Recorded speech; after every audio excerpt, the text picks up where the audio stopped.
저희들은 지금 세상에서 가장 아름다운 기다림의 절기를 지나고 있습니다. 왜냐하면 저희들이 오늘 대림절 세 번째 주일을 맞는데요. 대림절은 성탄으로 오신 예수 그리스도를 다시 한번 기다리고 온 세상에 역사의 완성자로 오실 다시 오실 주님의 재림을 기다리는 절기이기 때문입니다.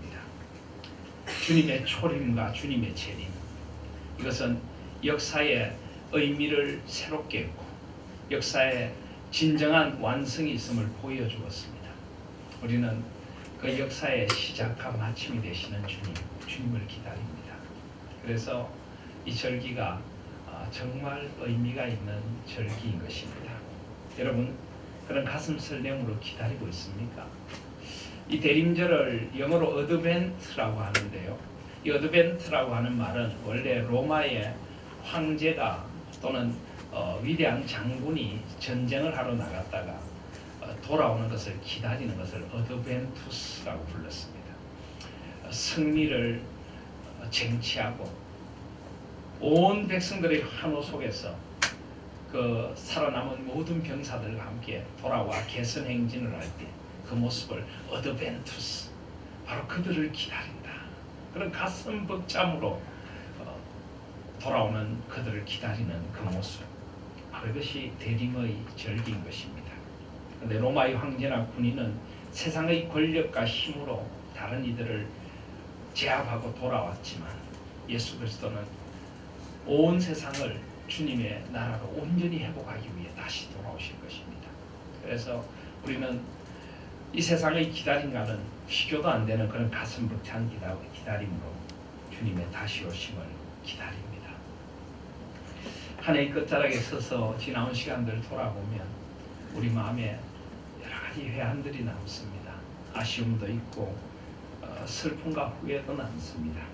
그렇지만 우리가 이 한 해의 끝자락을 마냥 절망하지 않는 것은 성탄이 우리를 기다리고 있고 다시 오실 주님이 우리를 기다리고 계시기 때문입니다. 성탄은 모든 것을 새롭게 하는 절기입니다. 주님은 역사의 한가운데 오셔서 주님으로 말미암아 온 세상이 새롭게 되게 하셨습니다.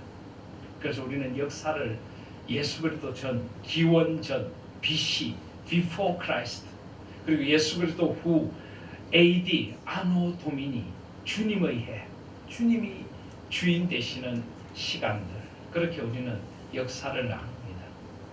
우리 주님께서는 우리 개인의 역사에도 찾아오셔서 우리를 BC가 아니라 AD로 회복시켜 주실 줄 믿습니다. 주님의 은혜가 지금까지 우리가 어떻게 살아왔느냐, 지금까지 우리 인생이 어땠느냐, 그것보다 더 중요한 것은 지금 우리가 주님 안에 있다는 것이요, 주님의 새롭게 하심이 다시 한번 이 성탄에 우리 한 사람 한 사람과 우리 하나인 교회에 임할 것을 믿습니다. 그래서 가슴 벅찬 기대로 이 기다림의 절기를 맞이할 수 있는 저와 여러분들이 되시기를 바랍니다. 그런 의미에서 오늘 우리가 함께 나누는 요한계시록은 역사의 가장 위대한 기다림을 보여주는 기다림의 책이라고 할 수가 있습니다. 이 대림의 절기에 이 기다림의 책을 여는 요한계시록 1장을 그래서 함께 나누고 싶은 것입니다. 여러분들은 요한계시록 이러면은 어떤 생각이 떠오르십니까? 요한계시록이 어떤 책이라고 생각하십니까? 일부에도 제가 질문했더니 비슷한 대답을 하시는데 금방도 비슷한 대답을 하시네요. 그렇습니다. 요한계시록은 요한이 쓴 계시입니다. 맞습니까? 네, 정확한 답입니다. 요한이 쓴 계시. 그런데 요한계시록은 역사의 완성을 보여주는 거대한 비전이 가득한 책입니다. 이 모든 인류 역사, 온 창조 세계의 마지막 그 완성이 얼마나 주님 앞에서 아름다울 것인가, 그것을 보여주는 웅대한 비전의 책이 바로 요한계시록이라고 할 수가 있습니다. 그리고 우리들이 돌아갈 영원한 천국에 대한 가장 아름다운 그림을 보여주는 책도 요한계시록입니다. 얼마나 가슴 벅찬 소망으로 가득한 책인지 모릅니다. 그런데 여러분, 요한계시록이 주어질 때 요한계시록을 받는 사도 요한과 그 초대교회 공동체가 어떤 형편이었을까요? 과연 이 웅대한 역사의 마지막의 비전과 천국의 소망을 보여주는 이 책을 받는 그들에게도 그런 비전과 소망이 넘치고 있었을까요? 현실은 그렇지 못했던 것 같습니다. 오늘 1장 9절 말씀을 보시면 나 요한은 너희 형제요 예수의 환난과 나라와 참음에 동참하는 자라. 하나님의 말씀과 예수를 증언하였으므로 말미암아 반모라는 섬에 있었더니.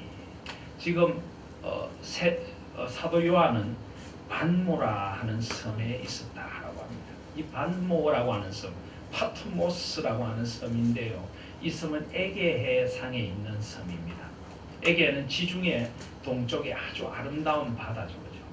에게해의 진주 이런 음악도 있지 않습니까? 아주 아름다운 바다인데 그러나 지금 요한의 형편은 휴양지에서 휴양을 하고 있는 형편이 아닙니다. 이 사도 요한 당시에 이 반모라고 하는 섬은 유명한 유배지였습니다. 큰 죄를 지은 죄수들을 보내는 곳이었고 그 바다는 아름다웠을지 몰라도 이곳은 불모의 땅이었습니다. 그저 채석장이 있어서 돌을 좀 캐어낼 수 있는 그런 곳이었습니다. 그래서 죄를 지은 사람들을 이곳에 보내서 이곳에서 죽을 때까지 돌을 캐다가 죽음을 맞이해야 하는 그런 비참한 땅이 이 반모라고 하는 섬이었습니다. 근데 그 섬에 지금 유배가 되어 있는 형편이 사도 요한의 형편이었습니다. 이때 사도 요한의 연세가 얼마나 되셨을까요? 사도 요한은 아마 예수님의 제자 가운데 가장 젊은 제자였을 것입니다. 예수님은 30대 공생애를 사셨습니다. 30대의 청년 예수를 따라 나선 20대의 청년이 요한이었습니다. 그는 갈릴리에서 예수님을 만났고 예수님이 보여주는 그 하나님 나라의 비전에 매료되어서 그의 젊음을 예수님을 위해 드렸던 열정적인 사도였습니다. 요한은 얼마나 열정이 대단했던지 예수님을 따라다니면서 한 번에 예수님께서 사마리아 고을에 들어갔을 때 그 마을 사람들이 그들을 배척하자 그의 형인 야고보와 함께 이렇게 이야기하죠. 불이 하늘로부터 내려 이 마을을 불사르라고 할까요? 그렇게 아주 성격이 급한 우리의 아들 보아느게라고 하는 별명을 가지고 있는 사람이었습니다. 그런데 그가 예수님을 만나고 예수님의 사랑에 그의 인격이 녹아나고 변하게 됩니다. 점점 그의 마음에 예수님의 사랑이 깊이 들어오게 됩니다. 그는 예수님께서 최후의 만찬을 드실 때 예수님의 품에 의지하여 있던 사랑하는 제자였습니다. 모든 제자들이 십자가 곁을 떠나 뿔뿔이 흩어졌을 때도 예수님이 십자가를 끝까지 지키고 있었던 한 제자였습니다. 예수님께서 마지막으로 그의 어머니를 부탁하신 그런 제자였습니다. 아마 교회의 전성에 의하면 요한은 예수님의 어머니가 돌아가실 때까지 극진한 정성으로 친어머니처럼 어머니를 모셨다는 그런 전성이 있습니다. 그는 늘 사랑을 외쳤고 늘 주님의 사랑으로 살아가야 한다고 이야기했던 그런 사랑의 사도였습니다. 하나님은 사랑이십니다. 우리가 하나님을 본 사람이 없으되 우리가 서로 사랑하면 하나님이 우리 안에 거하시느니라. 그랬던 요한이 이제 이 반모라고 하는 섬에 갇힌 때는 거의 연세가 90 정도 되셨을 것으로 생각이 됩니다. 이 당시 로마의 황제는 도미티아누스라고 하는 황제였는데요. 이 황제는 로마의 역사상으로도 가장 잔인하고 아주 악한 황제로 알려져 있는 사람이었습니다. 이 도미티아누스 황제가 어느 정도 악한 황제였는가 하면 이 도미티아누스가 죽고 난 후에 로마의 원론에서 이 도미티아누스 황제에 대한 기록을 다 말살하는 그 기록 말살 황제로 남게 됩니다. 이것이 얼마나 비참한 일인지 모릅니다. 도미티아누스 황제는 주후 81년부터 96년까지 다스렸던 황제인데요. 거의 한 16년간 그 황제로 다스렸던 기록들을 거의 사후에 다 말살시켜버립니다. 그만큼 그가 악하고 잔인한 황제였다는 것입니다. 특별히 도미티아누스 황제는 기독교인들을 정말 잔인하게 박해했습니다. 예수 그리스도를 믿는다는 이유로 자기가 마치 신인 듯이 행동하던 자기에게 황제가 주님이라고 고백해야 되는데 예수가 주님이라고 고백하는 이들을 다 잡아서 죽이고 또 유배지로 보내고 온갖 극한 일을 일삼았던 사람이 도미티아누스입니다.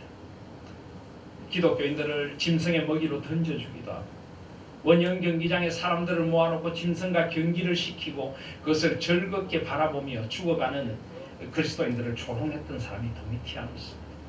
부모를 빼앗아 죽이고 아이들을 고아로 뿔뿔이 흩어 보냈던 사람이 이 도미티아누스입니다. 말할 수 없는 박해, 톱으로 켜고 사람들을 톱으로 유리하도록 만들었던 히브리서 11장에 나타난 그 비참한 모습들이 바로 이 도미티아누스 황제의 박해의 모습과 같은 것이었습니다. 그런 도미티아누스 황제의 시절에 이제 90의 노구가 되신 이 사도 요한이 이 밤모섬에 유배되어서 그 노구를 이끌고 채석장에서 중노동을 하고 있습니다. 여러분, 이때 이 사도 요한의 마음이 어땠을까요? 물론 사도 요한은 한평생 주님을 직접 목격한 사도로서 눈으로 본 바요 손으로 만진 바 된 주님을 위해서 살았습니다.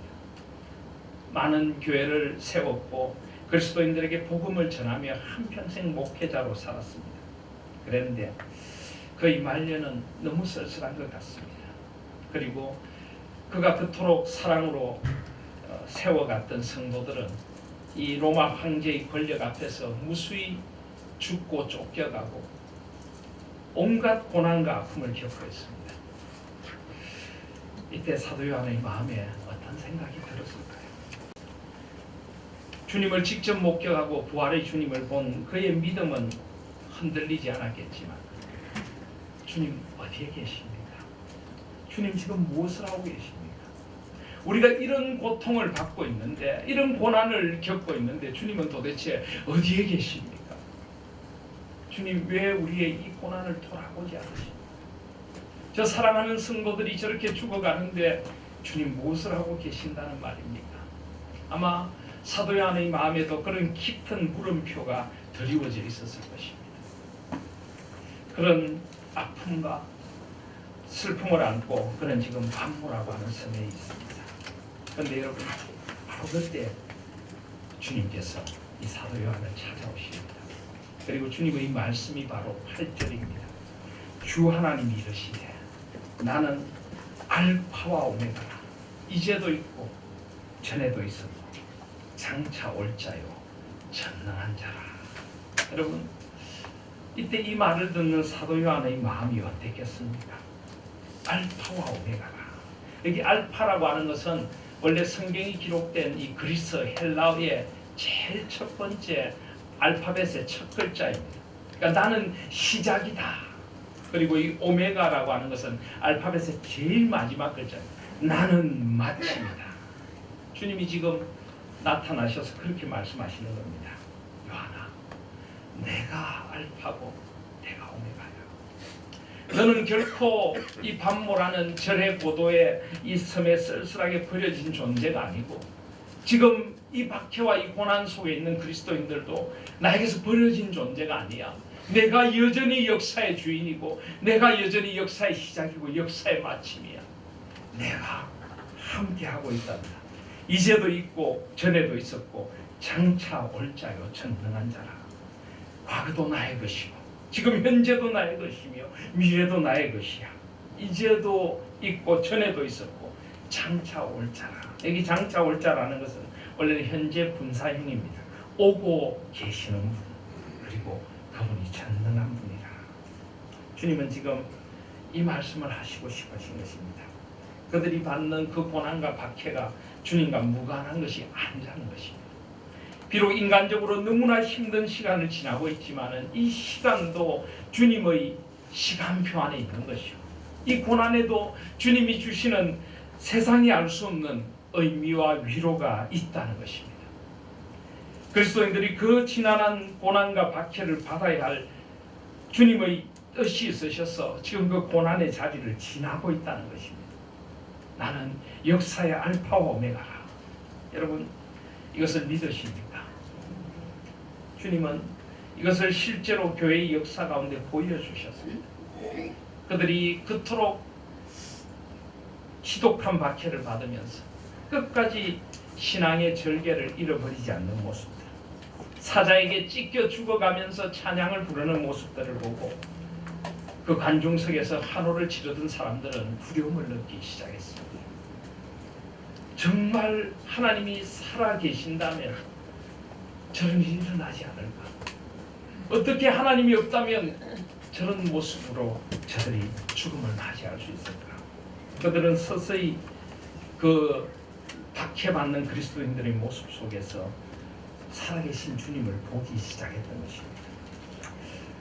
아마 이 도미티아누스 황제 뒤에 일어난 일일 것이라고 생각이 됩니다. 전에 오는 교회의 역사에 의하면 또 다른 어느 로마의 황제가 기독교인들을 엄청나게 박해를 했습니다. 그러면서 한 기독교의 지도자를 잔인하게 죽이면서 죽어가는 그를 향해 이렇게 조롱했다고 합니다. 너희가 믿는 예수는 목수라고 하는데 지금 너가 죽어가는 이 비참한 순간에 너희가 믿는 그 목수 예수는 도대체 무엇을 하고 있는가? 그렇게 조롱을 했습니다. 그 죽어가던 초대교회의 지도자 한 사람은 이렇게 외쳤습니다. 황제시여, 예수 그리스도는 역사의 수레바퀴를 돌리시는 분이시고 지금도 황제를 위하여 관을 짜고 계신 역사의 주인 되신 목수십니다. 그날 밤 황제는 원인 모를 병으로 급사를 해서 죽었다는 교회 역사의 증거가 남아 있습니다. 여전히 주님은 역사의 주인이시고 이 고난에도 주님의 손길이 있고 주님의 의미가 있다. 나는 알파와 오메가다. 이제도 있고 전에도 있었고 장차 올 자여 전능한 자라. 바로 주님은 요한에게 그 이야기를 하시는 것입니다. 그리고 주님은 요한에게 놀라운 모습을 보게 해주십니다. 요한에게 10절에 보시면 주의 날에 내가 성령에 감동되어 내 뒤에서 나는 나팔 소리 같은 큰 음성을 듣게 됩니다. 요한이 너무나 놀라운 음성을 들었습니다. 그리고 11절에 보시면 너가 보는 이것들을 두루마리에 써서 소아시아의 7교회에 전하라 하라고 하십니다. 12절에 요한이 그것을 보려고 나에게 말한 음성을 알아보려고 돌이키는데 7 금촛대를 보게 됩니다. 7 금촛대는 이스라엘의 상징이기도 하고 신약 교회의 상징입니다. 그런데 이 교회 가운데 촛대 사이에 인자 같은 이가 서 있습니다. 발에 끌리는 옷을 입었습니다. 이 옷은 아마 대제사장이나 왕이 입는 옷일 것입니다. 가슴에 금띠를 띠고 거룩한 온전히 정결한 금으로 띠를 띤 것 같습니다. 이것은 왕의 상징, 통치의 상징입니다. 14절에 보시면 그의 머리와 털의 희기가 흰 양털 같다. 그는 정결하고 거룩하고 순결한 분이십니다. 눈 같으며 그의 눈은 불꽃 같다. 불꽃 같은 눈으로 세상의 모든 것을 보시고 우리의 마음속을 감찰하십니다. 15절에 보시면 그의 발은 풀무불에 단련한 빛난 주석하고 그의 발은 너무나 단단한 빛나는 노쇠입니다. 아무도 흔들 수 없는 위엄을 가지고 온 세상의 통치자로 우뚝 서 계십니다. 그의 음성은 많은 물소리와 같다. 그에게서는 물소리와 같은 하나님의 음성이 온 존재를 울리며 들려옵니다. 16절에 그의 오른손에 7별이 있고 그의 입에서 좌우의 날성금이 나온다. 그분은 말씀으로 세상을 심판하시는 분이시고 오른손에 7별을 잡고 교회를 통치하시는 교회의 주인이십니다. 그 얼굴은 해가 힘있게 비치는 것 같더라. 이런 예수 그리스도의 임재의 모습, 이 모습을 요한이 보는 것입니다. 요한은 예수 그리스도가 이 땅에 있을 때 그 얼굴을 배웠지만 이런 영광의 모습은 처음입니다. 하나님의 신성으로 가득한 온 세상의 주인이시고 통치자이신 주님의 이 영광, 우리의 말로 이것을 이렇게 그려놓아서 그렇지 사실 말로 형용할 수 없는 그런 영광의 모습일 것입니다. 그 모습을 보면서 17절에 보시면 요한이 내가 볼 때 그의 발 앞에 엎드려져 죽은 자같이 됩니다. 죽은 자같이 되었다. 요한은 하나님의 영광을 보면 죽는다는 것을 알았습니다. 그리고 이제 그도 생의 마지막이 다가왔습니다. 나의 인생이 여기서 이렇게 끝이 나는가. 그는 쓸쓸하게 이 밤모습에 있었고 이제 주님의 영광 앞에서 다시 한번 그는 죽은 자같이 엎드려지는 것입니다. 그런데 바로 그때 17절에 보시면 그가 오른손을 내게 얹고 이르시되 18절에 곧 살아있는 자라 내가 전에 죽었으므로 볼지어다 이제 세세토록 살아있어 사망과 음부의 열쇠를 가졌노라. 그러면서 17절에 두려워하지 말라 나는 처음이요 마지막이다. 두려워하지 말라 나는 처음이요 마지막이다. 여러분 이때 이 세례 사도 요한의 마음이 어땠을까요? 주님께서 그에게 오른손을 얹고 말씀하십니다. 아무것도 두려워하지 말래. 요한아 내가 너의 인생을 시작하게 했고 너의 인생을 마치게 할 사람도 나야. 너의 인생은 내 거야. 내가 살아있어. 내가 전에 죽었었노라. 볼지어다 이제는 세세토록 살아있어 사망과 음부의 열쇠를 가졌다. 우리는 죽음의 공포 앞에 떠는 존재입니다. 연약한 존재입니다. 그런데 바로 그 주님께서 사망과 음부의 열쇠를 가졌다. 더 이상 죽음이 사도 요한을 지배하지 못합니다. 주님 앞에 영원한 생명이 열려있는 것입니다. 주님은 그 사도 요한을 붙든 그 손으로 죽음 너머까지 그를 인도해 가신 영원하신 주님이십니다. 그분이 두려워하지 말라. 너의 인생이 결코 의미가 없는 것이야. 지금 너가 이 밤모습에 갇혀있는 것도 너희들이 당하는 이 고난과 이 아픔도 나는 역사의 주인이실 뿐만 아니라 너희 인생의 주인이란다. 지금 그 말씀을 하고 계시는 것입니다. 사랑하신 성도 여러분, 이 사도 요한의 몸에 오른손을 얹으신 주님이 저와 여러분에게도 이 오른손을 얹어주신다는 것을 믿으십니까? 주님이 내 인생의 처음이요 마지막이 되신다는 것을 믿으십니까? 이것이 바로 알파와 오메가 되신 주님, 나의 주님이신 것입니다. 여기 보면 그가 오른손을 내게 얹었다라고 하는데 여러분 오른손을 사도 요한에게 어디에 얹으셨을까요? 저는 이게 무척 궁금했습니다. 과연 어디에 얹으셨을까? 머리에 얹으셨을까요? 어깨에 얹으셨을까요? 팔을 붙드셨을까요? 어디에 얹으셨을까요? 그래서 제가 이 원어 성경을 보고 여러 주석들을 봤는데 결론은 어디 얹은지 없더라고요.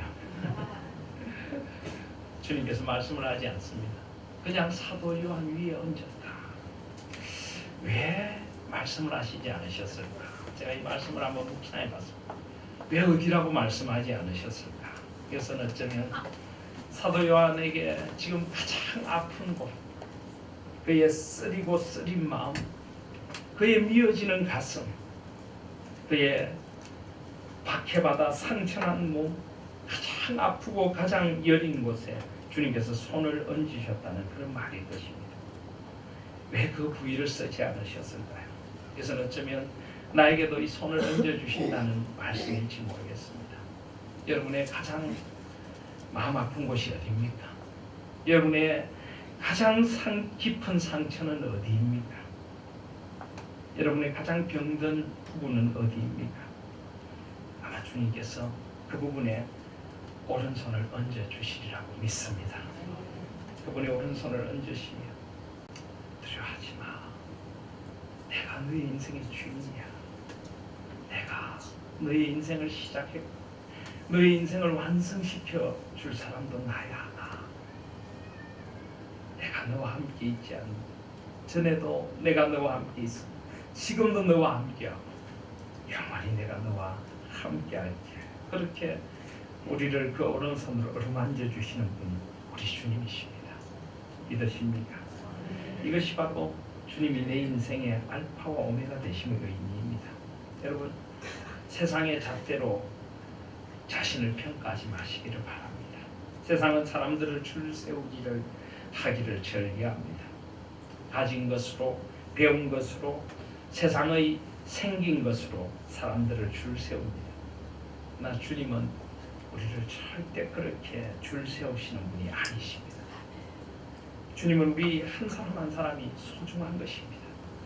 우리 인생의 시작도 소중하고 우리 인생의 마침도 주님 앞에는 가장 소중합니다. 나와 주님. 아마 이때 사도 요한은 마음속으로 주님, 사랑하는 주님. 그가 20대부터 그 하나님 나라의 비전 안고 따랐던 그 주님, 십자가에 못 박히신 주님, 부활하셔서 디베라 바닷가에 찾아오셔서 친히 생선을 구워주시고 떡을 떼주시던 주님, 너가 나를 사랑하느냐 베드로에게 물으셨던 그 주님, 품에 안기어 울었던 그 주님, 그리고 다시 오마 약속하며 승천하셨던 그 주님, 그 주님을 다시 만난 것입니다. 그 주님의 발 앞에서 그는 울었을 것입니다. 주님이시군요. 주님, 나의 주님, 나의 예수님. 그렇습니다. 그 주님이 저와 여러분의 주님이시고 저와 여러분의 알파와 오메가 되심을 믿습니다. 우리는 그 주님을 지금 기다리는 것입니다.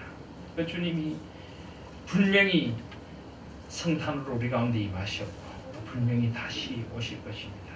그래서 오늘 요한계시록을 시작하는 인사는 특별합니다. 1장 4절로 돌아가시면 요한은 아시아에 있는 7교회에 편지하노니 이제도 계시고 전에도 계셨고 장차 오실 이와 그의 보좌 앞에 있는 7 영광 또 충성된 증인으로 죽은 자들 가운데서 먼저 나시고 땅의 임금들의 머리가 되신 예수 그리스도 말미암아 은혜와 평강이 너에게 있기를 원하노라.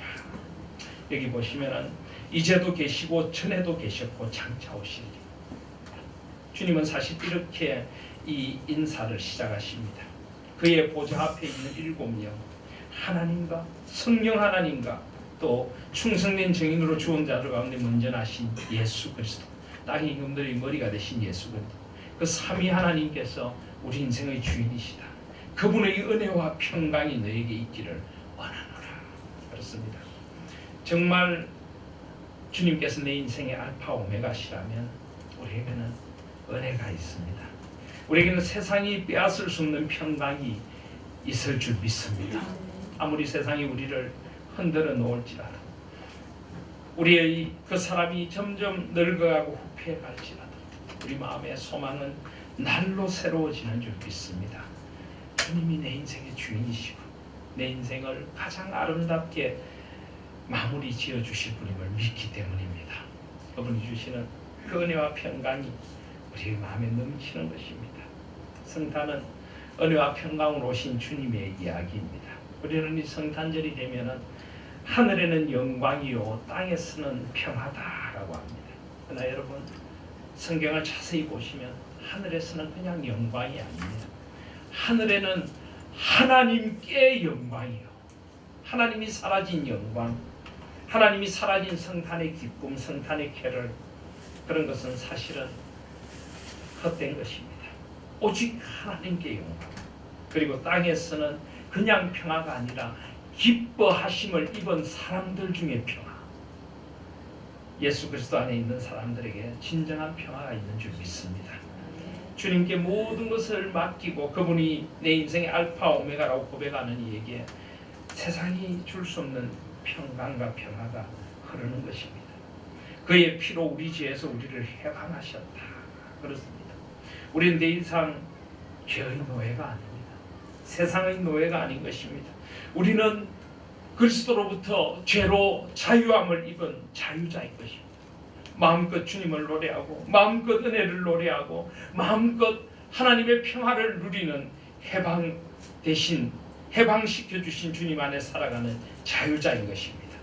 그리고 6절에 보시면 그의 아버지 하나님을 위하여 우리를 나라와 제사장으로 삼으신 그에게 우리를 왕같은 제사장으로 불러주셨습니다.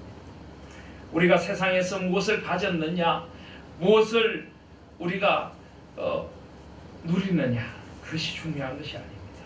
우리가 하나님 앞에 누구인가, 우리를 나라와 제사장으로 삼아주신 그분에게만 영광과 능력이 세세토록 있을 것입니다. 우리는 그분 안에 살아갑니다. 7절에 보면 볼지어다 그가 구름을 타고 오시리라. 각 사람의 눈이 그를 보겠고 그를 찌른 자들도 볼 것이요 땅에 있는 모든 족속이 그로 말미암아 애곡하리니 그러하리라. 우리는 똑똑히 우리 눈으로 볼 것입니다. 다시 오시는 주. 각 사람의 눈이 그를 보겠고 그를 찌른 자들도 볼 것이요 땅에 있는 모든 족속이 그로 말미암아 애곡하리니 그러하리라. 어떻게 주님을 맞으시겠습니까? 어떻게 이 대림절을 기다리시겠습니까? 대림절은 역사의 알파 오메가이시며 우리의 알파 오메가이신 주님을 다시 한번 새롭게 기다리는 절기입니다. 예수 그리스도 안에서 이제 온전히 내 인생의 주인이 알파 오메가이신 주님임을 다시 한번 깊이 깨닫고 온전히 새롭게 되는 대림의 절기가 되시기를 바랍니다. 더 이상 나를 중력처럼 당기는 죄에 끌려 사지 마십시오. 더 이상 나를 위하여 자기 중심적으로 살지 마시기를 바랍니다. 모든 것을 나 중심으로, 사람을 평가해도 나 중심이고 세상을 보아도 나 중심이고 내 마음에 기쁨이 있느냐 없느냐 그것이 아니라 주님 주시는 기쁨이 내 마음속에 오롯이 임하는 절기가 대림의 절기가 될 줄 믿습니다. 알파 오메가이신 주님, 그분이 내 인생의 주인이시고 내 역사의 주인이십니다. 그래서 우리는 생의 어떤 순간에도 감사하게 되는 것입니다. 전에 한번 그런 이야기를 드렸는데요. 가나안 농군학교를 이끄셨던 김용기 장로님, 그분은 스스로 많은 것들을 포기하시고 그 힘들고 척박한 땅을 개간하며 사람들에게 소망을 전하며 사셨습니다. 김용기 장로님께 어떤 분이 찾아가서 물었습니다.